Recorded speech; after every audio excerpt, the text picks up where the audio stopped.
വാർത്തയിലേക്ക് സ്വാഗതം. ഇരിങ്ങാട്ടിരിയിൽ ബൈക്ക് കാറുമായി കൂട്ടിയിടിച്ചുണ്ടായ അപകടത്തിൽ മകനും ഉമ്മയും മരിച്ചു. കരുവാരക്കുണ്ട് ചുള്ളിയോട് സ്വദേശി പൊട്ടൻതൊടുക സനൂഫും മാതാവ് ഫാത്തിമയുമാണ് മരിച്ചത്.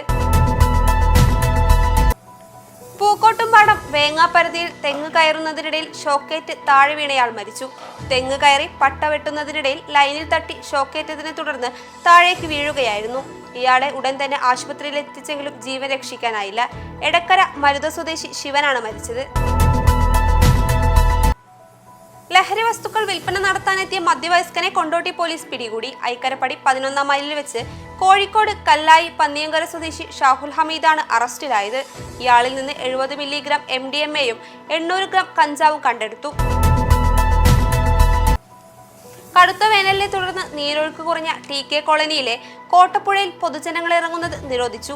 വിനോദസഞ്ചാരത്തിനായി എത്തുന്നവർ പുഴയിലിറങ്ങുന്നതും കുളിക്കുന്നതും കുടിവെള്ളം മലിനമാകാൻ കാരണമാകും. ഈ സാഹചര്യത്തിലാണ് പുഴയിലിറങ്ങുന്നതും കുളിക്കുന്നതും വെള്ളം മലിനമാക്കുന്നതും നിരോധിച്ച് TK കോളനിയിലെ ജനകീയ സമിതി തീരുമാനമെടുത്തത്. 3.5 കിലോ കഞ്ചാവുമായി എക്സൈസിന്റെ പിടിയിലായ തമിഴ്നാട് സ്വദേശിക്ക് മഞ്ചേരി NDPS സ്പെഷ്യൽ കോടതി 3 വർഷം കഠിന തടവിനും 30,000 രൂപ പിഴ അടയ്ക്കാനും ശിക്ഷ വിധിച്ചു. ദിണ്ടിഗൽ സ്വദേശി ശിവകുമാറിനെയാണ് ജഡ്ജി MP ജയരാജ് ശിക്ഷിച്ചത്. സംസ്ഥാന പാതയിൽ ചങ്ങരംകുളത്ത് മിനി ലോറിയിൽ സ്വകാര്യ ബസ്സിടിച്ച് അപകടത്തിൽ 2 യാത്രക്കാർക്ക് പരിക്കേറ്റു. മലപ്പുറം പടപ്പറമ്പ് ചെണ്ടിയിൽ റോഡിൽ നിയന്ത്രണം വിട്ട ബൈക്ക് പോസ്റ്റിലിടിച്ച് യുവാവിന് ഗുരുതര പരിക്ക്. പാങ് സൗത്ത് സ്വദേശി മച്ചിഞ്ചേരി മുഹമ്മദ് ഷഫീഖിനാണ് പരിക്കേറ്റത്. ബൈക്കിടിച്ച് കാൽനട യാത്രികൻ മരിച്ചു. പൂക്കാട്ടേരി അത്തിപ്പറ്റ റഹ്മത്ത് നഗർ സ്വദേശി നെല്ലായി ഷംസുദ്ദീനാണ് മരിച്ചത്. വളാഞ്ചേരി പാലച്ചോട്ടിൽ തട്ടുകട ജീവനക്കാരനാണ് ഷംസുദ്ദീൻ. പാങ് പള്ളിപ്പറമ്പിൽ നിയന്ത്രണം വിട്ട ലോറി വീട്ടുമുറ്റത്തേക്ക് മറിഞ്ഞ് അപകടം.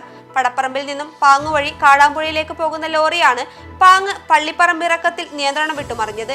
അപകടത്തിൽ ഡ്രൈവർക്ക് ഗുരുതര പരിക്കേറ്റു. ഇതോടെ ടുഡേ അറ്റ് മലപ്പുറം സമാപിക്കുന്നു. പുതിയ വാർത്തകളുമായി അടുത്ത ദിവസം കാണാം. നന്ദി.